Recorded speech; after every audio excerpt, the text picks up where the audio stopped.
जिल्ह्याची खबरबात या बातमीपत्राचे प्रायोजक आहेत Mac care super speciality hospital Ahmednagar.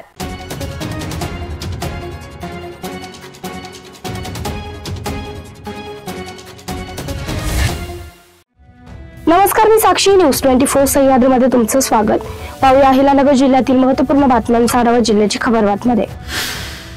Saibaba मंदिराच्या साई आश्रम भक्तिनिवासातील विद्युत विभागात लाखो रुपयांचा अपार केल्याप्रकरणी शिर्डीच्या साई संस्थांमधील 47 अधिकारी व कर्मचाऱ्यांवर न्यायालयाच्या आदेशानंतर शिर्डी पोलीस ठाण्यात गुन्हा दाखल करण्यात आलाय। 2022 साली सामाजिक कार्यकर्ते संजय काळे यांनी याचिका दाखल केली होती। शिर्डीच्या साई संस्थान प्रशासनात धक्कादायक प्रकार समोर आलाय। साईबाबा संस्थानच्या साई आश्रम भक्ती निवासातील विद्युत भागात असलेल्या साहित्याची परस्पर विक्री करून 77 लाखांची लूट केली गेली आहे। साईबाबा संस्थानने या विरोधात कोणतीही कारवाई न केल्याने सामाजिक कार्यकर्ते संजय काळे यांनी छत्रपती संभाजीनगर येथील औरंगाबाद हायकोर्टात जनहित याचिका दाखल केली होती। खंडपीठाने आदेश दिल्यानंतर अधिकाऱ्यांसह 47 जणांवर शिर्डी पोलीस ठाण्यात गुन्हा दाखल करण्यात आला। उच्च न्यायालयाने मला परवानगी दिली की साईबाबा संस्थांच्या ज्या लोकांनी ही चोरी केलेली आहे त्यांच्यावरती फिर्याद द्यावी आणि शिर्डी पोलीस स्टेशनने ही फिर्याद 3/11 पर्यंत घ्यायची, 3 नोव्हेंबरपर्यंत घ्यायची आणि उच्च न्यायालयामध्ये त्या फिर्यादीची कॉपी दाखल करायची। आज मी शिर्डीमध्ये गेलो असता शिर्डी पोलीस स्टेशनला फिर्याद दाखल केली। साईबाबा संस्थानने या 77 लाखाच्या संदर्भामध्ये 47 कर्मचाऱ्यांना अधिकाऱ्यांना दोषी धरलेला असून त्यापैकी 39 लोकांनी त्यांचे पैसे परत केलेले आहेत। शेवगाव तालुक्यातून एक प्रेरणादायी बातमी। मानवतेचा सण साजरा करणारा उपक्रम श्री संत जोग महाराज सेवा संस्थान आखेगाव यांच्या वतीने आणि हरिभक्त पारायण श्रीराम महाराज जिंजुरके यांच्या प्रेरणेतून पूरग्रस्त बांधवांसाठी दिवाळी तयार फराळ हा संत प्रसाद हा विशेष उपक्रम राबविण्यात आला। या उपक्रमांतर्गत 300हून अधिक कुटुंबांना दिवाळी फराळाचं वाटप करण्यात आलं। अलीकडील पुरामुळे शेवगाव येथील पाथर्डी तालुक्यातील नदीकाठच्या अनेक गावांमध्ये मोठे नुकसान झालं होतं। अनेक कुटुंबांचे संसार उपयोगी साहित्य वाहून गेले, तर शेतकऱ्यांची उभी पिके पाण्याखाली गेली होती। या परिस्थितीची जाणीव ठेवून श्री संत जोग महाराज संस्कार केंद्र आखेगाव येथे समाजासाठी हा सामाजिक दिवाळी उपक्रम उभारण्यात आलाय। या संकल्पनेला सर्व भक्तजनांनी उत्स्फूर्त प्रतिसाद देत पूरग्रस्त बांधवांना आनंद देण्यासाठी हातभार लावलाय। संस्थेतील कार्यकर्ते आणि स्थानिक नागरिकांनी स्वयंप्रेरणेने सहभाग घेत हा दिवाळी फराळ समाजातील एकोपा करून आणि मानवतेची प्रतीक ठरला आहे। संत प्रसाद या नावाने ओळखला जाणारा हा फराळ पूरग्रस्तांच्या चेहऱ्यावर पुन्हा आनंदाची दिवाळी फुलवत आहे।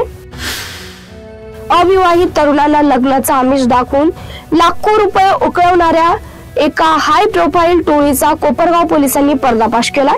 माहेगाव येथील एका तरुणाचं जालना येथील रोशनी अशोक पवार या बनावट नवरी सोबत लग्न लावण्यात आलं। लग्नाच्या पहिल्याच रात्री नवरी पहाटे पळून गेली आणि त्या क्षणी तरुणाला आपल्या फसवणुकीचा अंदाज आला। या टोळीने मध्यस्थांमार्फत या तरुणांकडून तब्बल 2.25 लाख रुपये उकळले होते। तक्रार दाखल झाल्यानंतर पोलिसांनी तपास करून दरम्यान छत्रपती संभाजीनगर येथील ज्योती राजू गायकवाड ही आरोपी महिला कोपरगावात येणार असल्याची गोपनीय माहिती पोलिसांना मिळाली। त्यावर कोपरगाव पोलिसांनी सापळा रचून मोठ्या शिफारसीने तिला अटक केलाय। या गुन्ह्यात एकूण 5 जणांचा समावेश असून इतर आरोपींचा शोध सुरू आहे। अटक करण्यात आलेल्या आरोपी महिलेला न्यायालयाने 3 दिवसाची पोलीस कोठडी सुनावली आहे। या गंभीर गुन्ह्याचा तपास पोलीस निरीक्षक संदीप कोळी यांच्या मार्गदर्शनाखाली महिला पोलीस उपनिरीक्षक वैशाली मुकणे करत आहेत। लग्नाचा आमिष दाखवून फसवणूक करणाऱ्या या टोळीचा पर्दाफाश होताच परिसरात एकच खळबळ उडाली आहे। ज्योती राजू गायकवाड यांच्याकडे यांची पुतणी हिचं लग्न करायचं आहे असं सांगून तिला दाखवले आणि त्याच दिवशी ती सदर मुलगी पसंत पडल्याने यांनी आर्थिक व्यवहार केलेला होता। 2,30,000 रुपये त्यांनी ऑनलाईन टाकलेले होते ज्योती गायकवाड यांच्या फोन पे वरती आणि अशा प्रकारे ही सदरची रक्कम टाकल्यावरती त्यांनी दुसऱ्या दिवशी लग्न केलं आणि लग्न झाल्यावरती मुलगी ज्या दिवशी घरी आली त्याच दिवशी रात्री तिने काहीतरी नाटक करून बनाव करून ती रातोरात घरातून पळून गेली।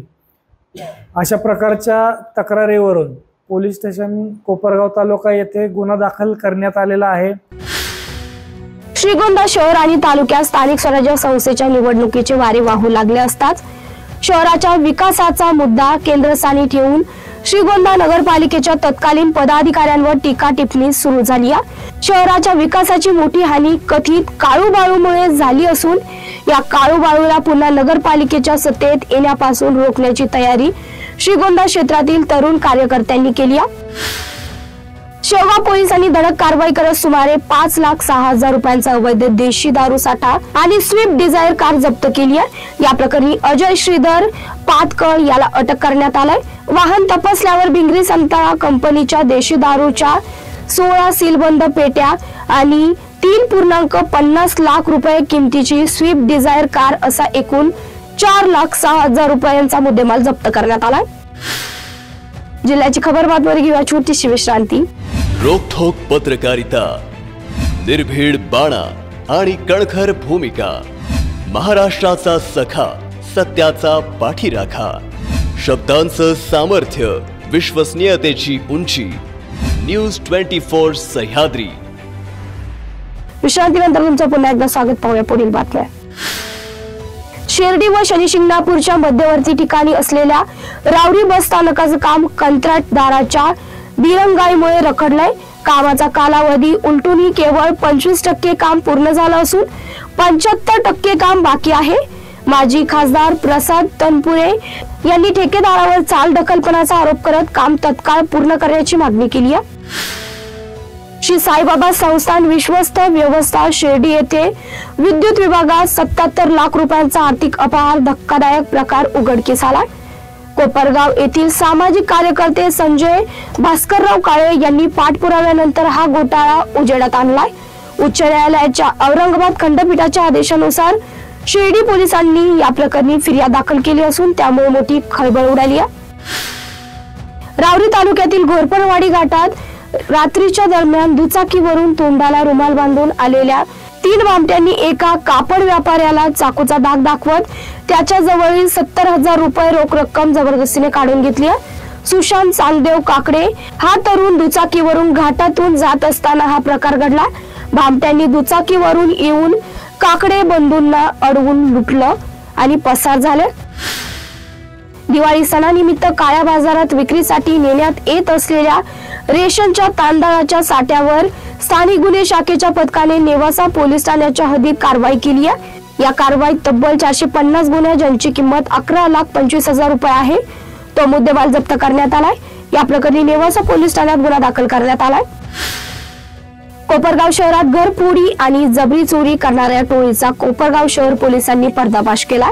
साई प्रभा नगर परिसरात राहणाऱ्या वंदना दिनेश पवार यांच्या घरातून 4 अज्ञात चोरट्यांनी मारहाण करत तब्बल 1,55,000चा मुद्देमाल लुटला होता। 30 जुलै रात्री घडलेल्या या घटनेनंतर पोलिसांनी कसून तपास सुरू केला। आरोपीने घरातील सोने, चांदीचे दागिने आणि रोख रक्कम जबरीने चोरून नेली होती। पोलिसांनी तांत्रिक विश्लेषण आणि गुप्त माहितीच्या आधारे पोलीस उपनिरीक्षक संजय पवार यांच्या पथकाने पुण्यात सापळा रचून 4 आरोपींना अटक केलाय। आरोपीची नावे प्रसाद भारत पांडव, आशिष राजाराम भोसले, ऋषिकेश नवनाथ धाकतोडे आणि शिवम उर्फ पवन रमेश भालेराव अशी आहेत। अटक केलेल्या आरोपींकडून पोलिसांनी तब्बल 1,51,772 रुपयांचे सोन्याचे दागिने आणि रोख 3,000 रुपये हस्तगत केल्यात। तपासादरम्यान उघड झालंय की या टोळीने याआधीही कोपरगाव शिर्डी रोडवर एका ट्रक चालकावर हल्ला करून चाकूचा धाक दाखवत पैसे आणि मोबाईल पेमेंटद्वारे जबरदस्तीने 2,000 रुपये लुटले होते। या दोन्ही गुन्ह्यांचा तपास पोलीस निरीक्षक रामकृष्ण कुंभार यांच्या मार्गदर्शनाखाली पोलीस उपनिरीक्षक किशोर पवार, संदीप सोन्ने, संजय पवार, दीपक रोठे आणि त्यांच्या पथकाने केलाय। या उत्कृष्ट कारवाईमुळे कोपरगाव पोलिसांचं शहरात जोरदार कौतुक होत आहे। जिल्ह्याची खबर बातमीमध्ये इथेच थांबतोय। तुम्ही पाहता न्यूज 24 सह्याद्री।